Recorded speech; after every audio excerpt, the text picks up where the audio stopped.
Roadkill Garage, it's Attack of the Monster Wagons. Hit it!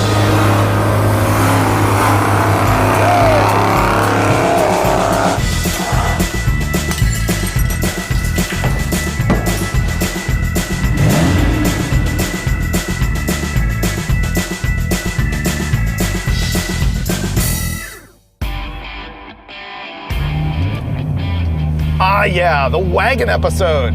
I've been waiting for this because I love station wagons. Old, big, hankin' station wagons, and that's what we've got here. You remember the episode of Roadkill Garage where we drove to the Bonneville Salt Flats in Dulcich's 1967 Pontiac Bonneville station wagon?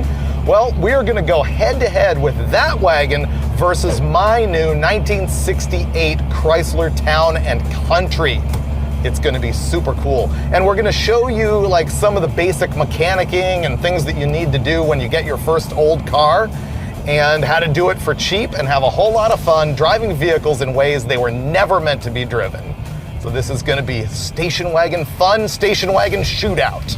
And if you're lucky, you might even see a third wagon come in at the end. But Dulcich has never seen my wagon, so I'm gonna sneak up on him here, let him check out the Chrysler. Wow, I don't think I've ever seen a bigger grin on your face than that. I know, that's because the wagon's great. So it's a 68 Chrysler Town and Country. I can tell by the side marker lights. Oh, wow. Holly equipped. 440. This thing is actually like showroom fresh. What's going on here? I know. It's got every vacuum hose. Nothing's been butchered. 1,800 bucks. Wow, that's a buy. You think so? Yeah. Yeah? You can't find a wagon like this for 1,800 bucks normally. You can't find anything V8 rear-wheel drive 1968 that runs and drives for 1,800 bucks. This is an extremely rare car too. It's hard to find anywhere at any price. Let me hop inside. Yeah. Boy, oh, look at that dash. Oh, don't you just immediately feel like a man about town? You know what? That may be a better looking dash than the Pontiac. This is the Gargantuwagon. The Gargantuwagon. Yep. I like it.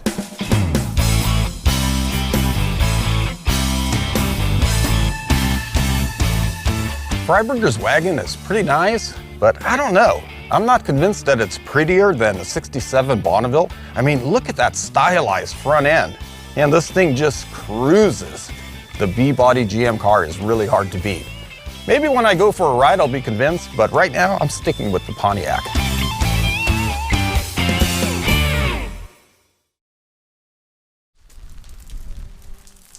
Well, it's the next day because Steve and I got lazy last night and drank beer and ate pizza. So naturally now it's raining and I'm here watching the car. I always say that a car isn't really yours until you've washed it. And I'm gonna use a pressure washer and knock off the big chunks. Well, wait a minute. Here, I've got a present for you, Freiburger. Oh, really? Yeah. Ooh, jacket? Custom tailored. Nice. How is it? Much better. Let me see. Wow, the color really works for you. Really? Yeah.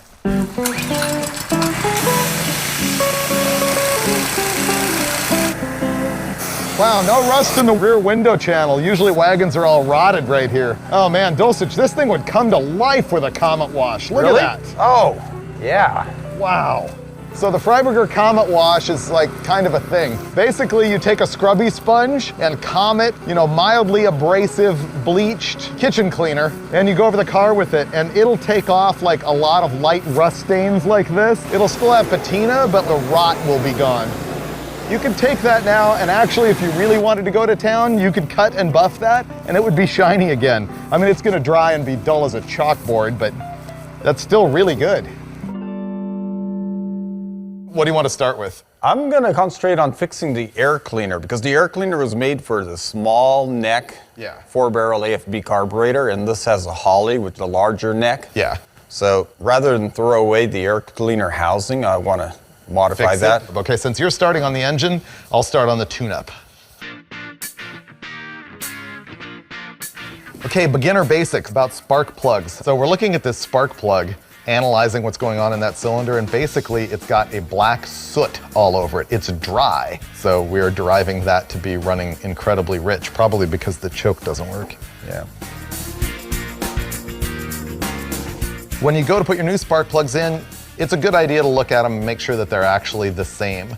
So the distance from the gasket seat to the end is what's important here, because you don't want the spark plugs to hit the pistons, and that is close enough to be just fine. The distance this way really doesn't matter. You can see that this auto light plug has actually got a longer porcelain than this champion plug, which is really no big deal at all.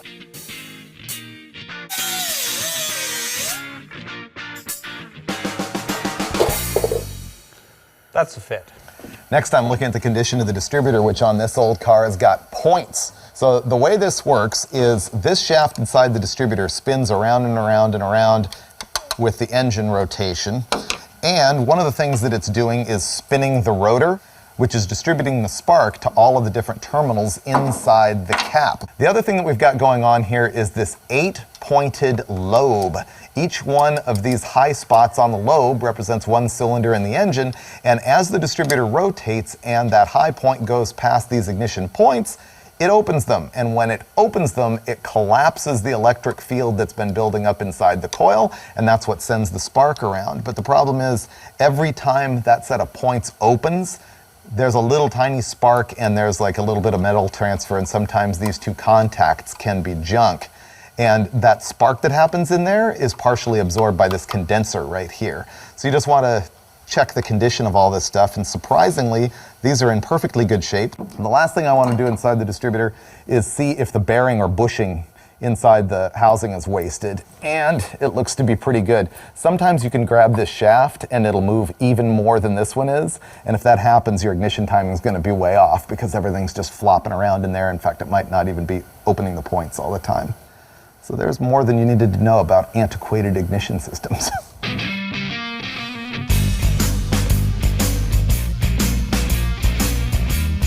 So I've enlarged the hole in the air cleaner case to fit the larger format carburetor, and I've taped my little brake line ring in there, which is sized to the air horn, and I'm gonna attempt to solder that in.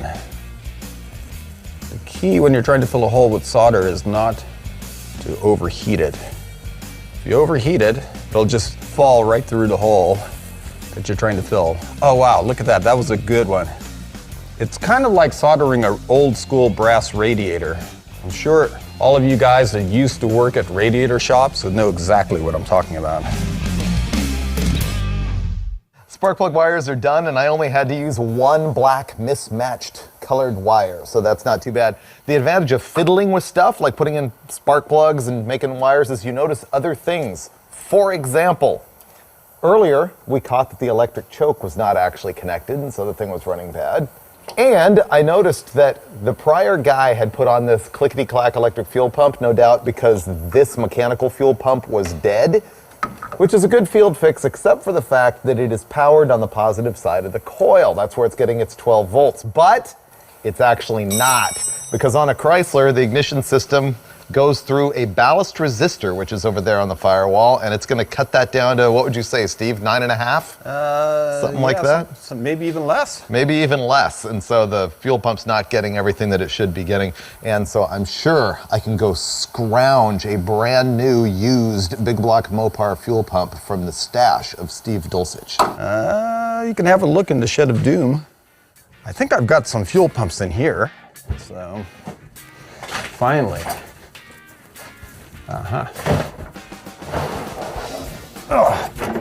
Another big block Chrysler. Big block Chrysler. Big block Chrysler. There should be a good one here somewhere. Big block Chrysler. Freiburger, we're in luck. Whoa! I've got a whole gaggle for you to choose from. This one works. Let me see. Yeah. Oh yeah, it's snorting like a hog. Yeah, that's our You guy. know it's a good one. First startup. This will help.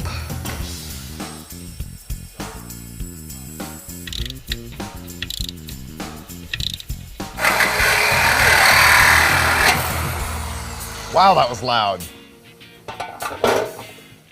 Huh? It fits like it was made for the car. Yeah. Okay, we got the fuel system all dialed. Crank it and let's see if your used pump actually pumps.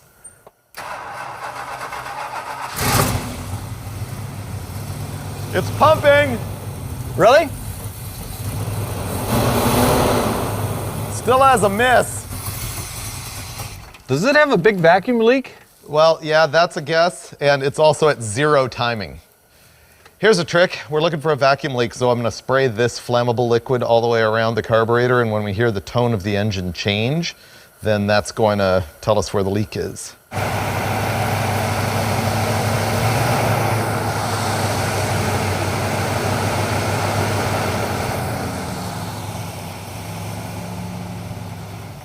It would be where you removed the brake booster hose and didn't put it back on? I thought that might be the one. Well, good find, Freiburger. The trick worked. All right. Vacuum leak solved.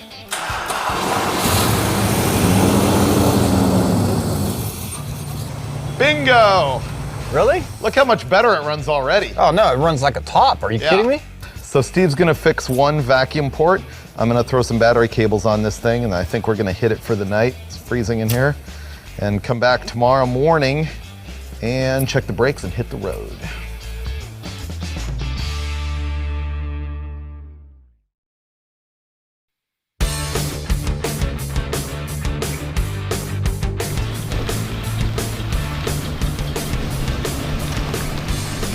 Are you ready for the final step that will ensure the superiority? What could the final step be? It's already just about perfection. Oh, I think you know what's coming. Boom, boom, boom, boom, boom, boom, boom, boom, boom. The Chrysler. When you have an old car like this that's a beater and everything, the one thing that tells the whole world that you actually care about it and that it's kind of a hot rod is when you put good wheels on it. 255 70-15s on Chrysler 15x7s, the Chrysler SS. All right, Dulcich, I think we're finally ready.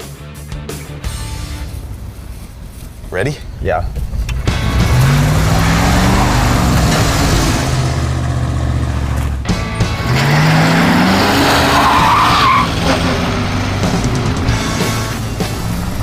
Oh, man. Pushes me back in my seat. Wow. This may be superior to the Pontiac.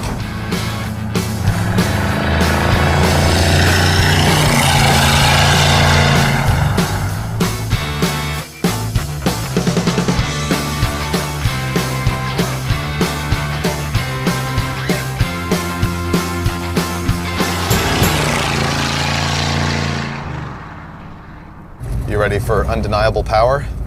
Yeah. Let's see what happens from a stop. Let's see how the transmission linkage is adjusted. Whoa! They got scratched. Yep. Wow. Well, this thing cooks. Man, We're doing 100 miles an hour on the speedometer. top end is unlimited. Yeah. I think it'll do a smoky burnout. Oh, I'm sure it will. Yeah. There's only one way to find out. Huh. Did it once. Oh! What? How stupid. We're What? so dumb. We need to flip the air cleaner lid. Oh! What's the matter with us? Duh!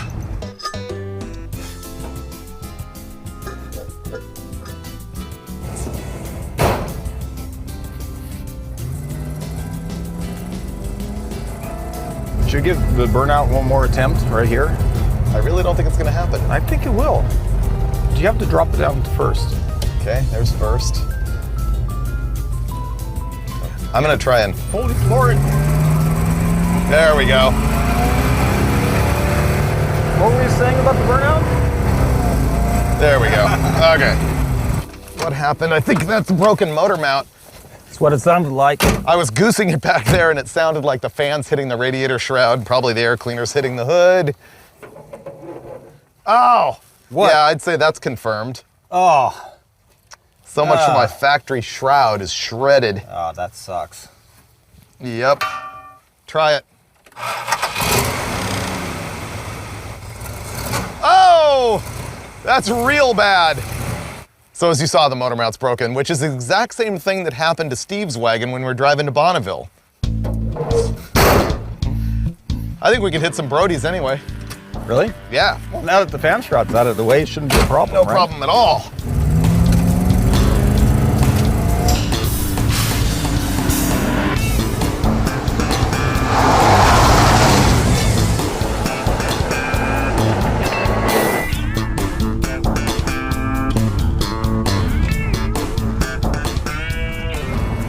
It's the best of both worlds, really. I mean, right now, it's just ultimate comfort and luxury.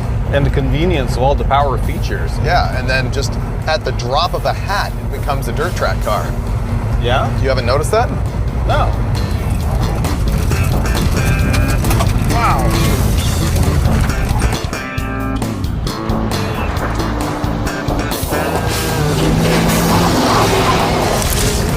Oh, nice swing.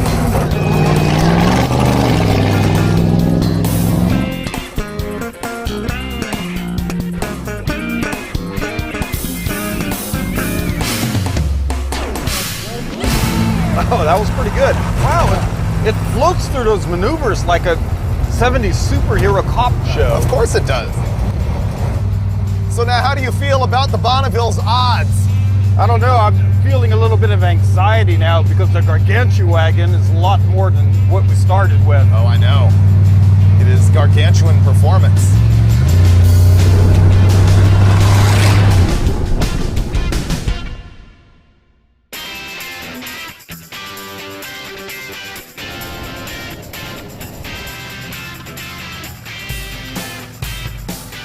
Pontiac. Oh, I'm gonna hit it. Watch out!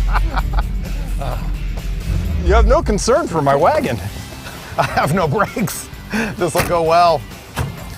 Oh man, this is gonna be great. That's a lot of wagons.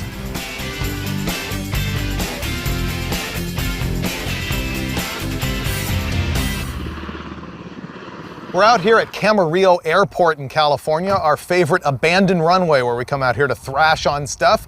And we're gonna have a number of competitions today between the 68 Chrysler Town and Country and the 67 Pontiac Bonneville. Now, we're gonna drag race, we're gonna autocross. I think there's gonna be a Rockford contest. The thing is, Steve cheated. We headed back home and fixed the motor mount on the Chrysler, but after I left, he pulled the engine out of the Pontiac. He cleaned it all up and added a hot cam and headers. So his engine is fresher than mine. His combo is going to be a 400 Pontiac, a turbo 400, and we think it's got like a 256 rear end. This thing is a 440 Chrysler, a 727 Torque Flight, and I think the rear end's 276. So these things are not going to be brutal, but it's going to show you exactly what it was like to live as, you know, a swanky father way back in the 60s. I think on the autocross, we're going to have to ride in the way back seat, the history seat. This is going to be good.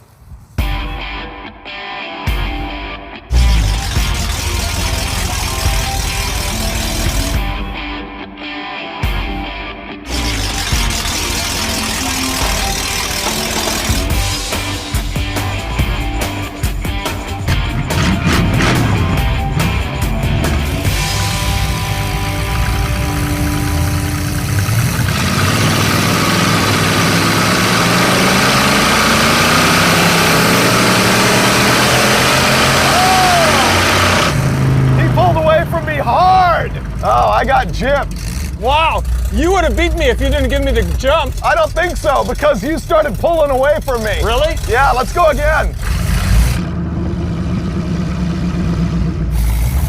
3, 2, 1.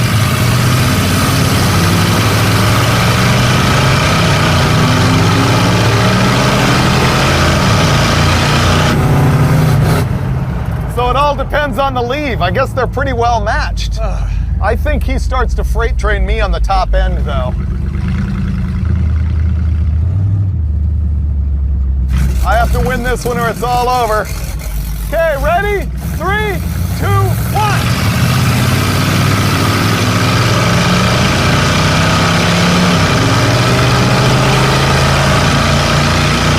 Yeah, when he shifts into second, he starts to come up on me, but I still got him.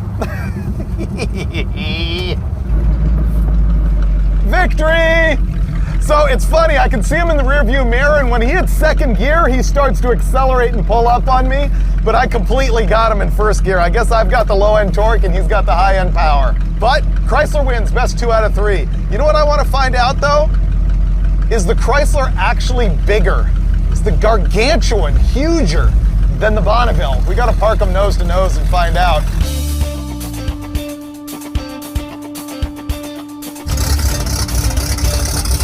Okay.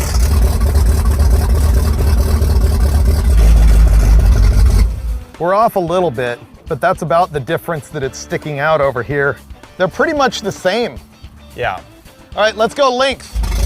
The Gargantuwagon better win this. Okay. Oh, keep coming. Stop. Ready for the ruling? Do you have them even in the front? Well, your proboscis sticks out more than mine. Oh, Chrysler's gonna like win. The Chrysler's got me by a little bit there. Oh, look at how much further mine sticks out in the front. You cheated me on the lineup. Your beak doesn't count. The beak counts. Of course the beak counts. It's like Put it in neutral. We'll push it back till you're happy. Okay. I might have just lost. I tried to cheat. Ugh. Forward. Stop. Right there. Do you agree? Let me see. Yeah.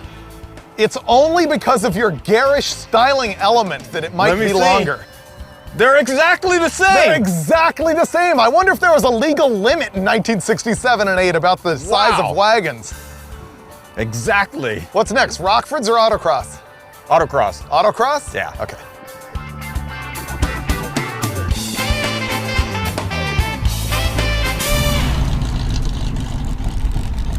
Now we're going for the Autocross. This is a pretty high speed one. It's gonna be a lot of fun, and even more so, because I have a little surprise for Steve.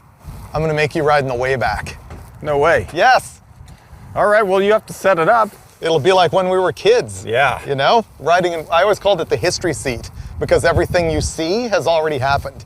I know, but I feel like I'm gonna be bouncing around and thrown about in the back seat there. That's kind of the point. Really? Yeah. There you go. Oh man, that's a piece of cake. Mint.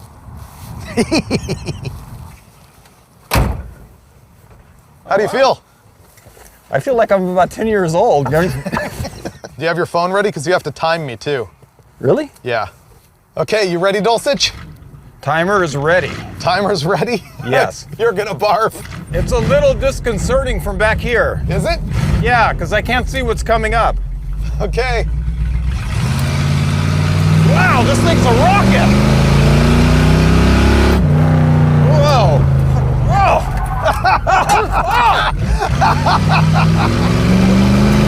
Holy cow! The fumes back here are really choking. Holy man! This 440 hauls butt! Say when. Oh!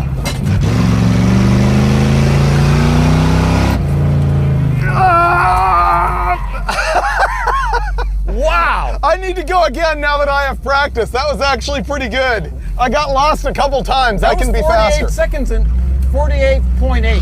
Oh, well, 48.8 is a good time. I know. This thing handles so bad. But I missed the track a little bit. Now that I've learned it, I think I need to go again. He's gonna time me. Ready when you are.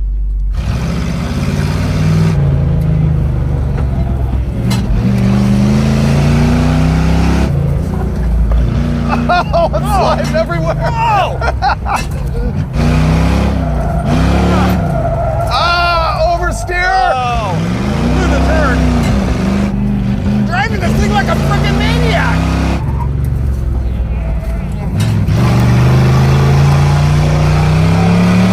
You're a crazy man. What did it do that time? You're a freaking maniac. Oh, I forgot to push the button. What? I You was seriously didn't time that? I forgot to press stop.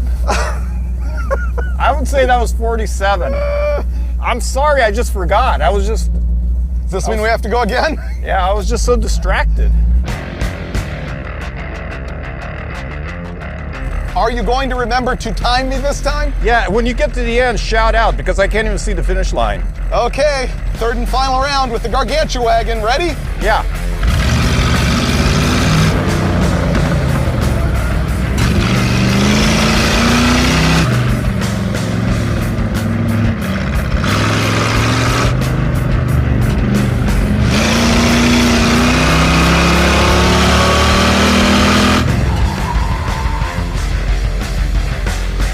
About 44. 44! Nice! So 44 seconds was my time in the Chrysler. Let's see if Steve can beat it in the Pontiac. 2, 1.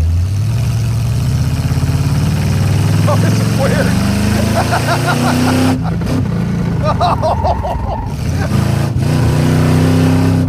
Oh, man.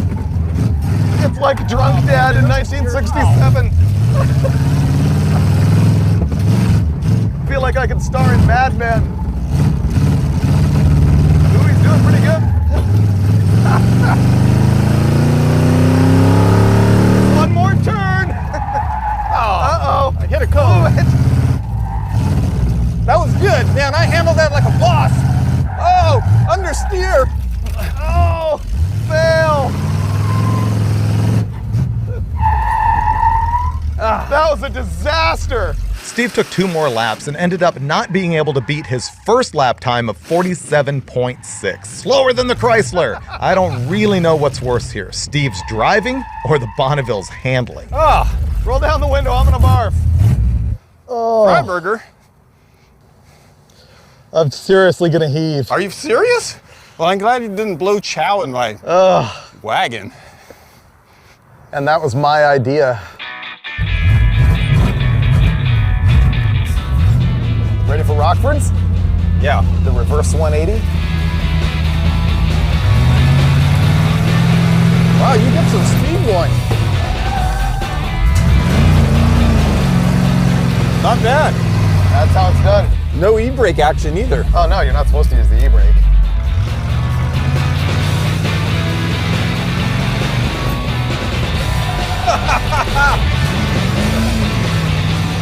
Wow, you can really get away from the bad guys if you do that. Man, that 440 is just rips.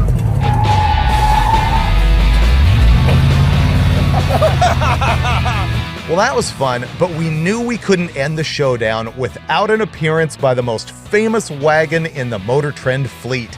This is Lucky Costa's 66 Fury from Hot Rod Garage, and it's loaded with a 512 cubic inch big block. Is he going to be able to outrun us? We hope so, because last time we were up here with a couple Chevelles, we completely shafted him out of the wind. But even in the rain, he's probably going to dominate.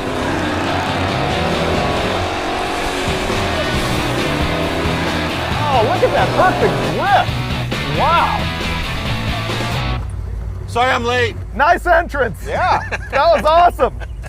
So remember last time you came out with the Chevelle and we shanked you and you had the bad Shanked, track? yeah. I think boned was the word you used. Right. Yeah, yeah. So this time it's same cones we went, Right. except for it's raining now, whereas it was dry when I Oh, did so it. I have a slight chance of winning. Right, so that's the way we roll. So you got to go run through the autocross and beat 44.2. Okay, you guys want to ride with me? Sure, okay. All right. Yeah. You got the nitrous ready? Oh, yeah. That's just crazy using nitrous. Oh yeah, that's nice, Lucky. Okay. Left and back on. Got a little chicane up here. Take a And it's left real here. quick on the left. Left. Oh, but I almost hit it. yeah.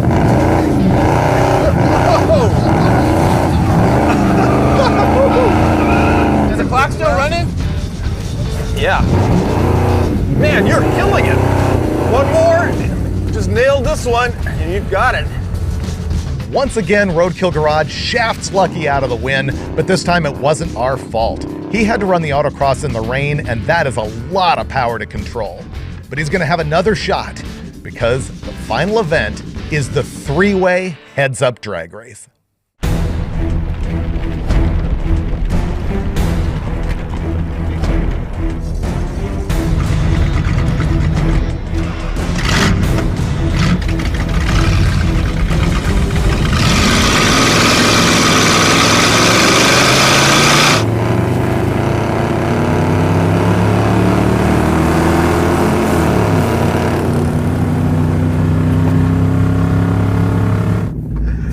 Okay, Lucky dominated. That was pretty good. He took it easy out of the hole and then just freight trained us bad. Well, I'm gonna claim that the Gargantuwagon dominated, even if Lucky did outrun it in the drag race, by a lot. But really, what the wagon proves is you need to get out there, buy a cheap old car, fix it up, and don't be precious with it. Thrash it around, have some fun.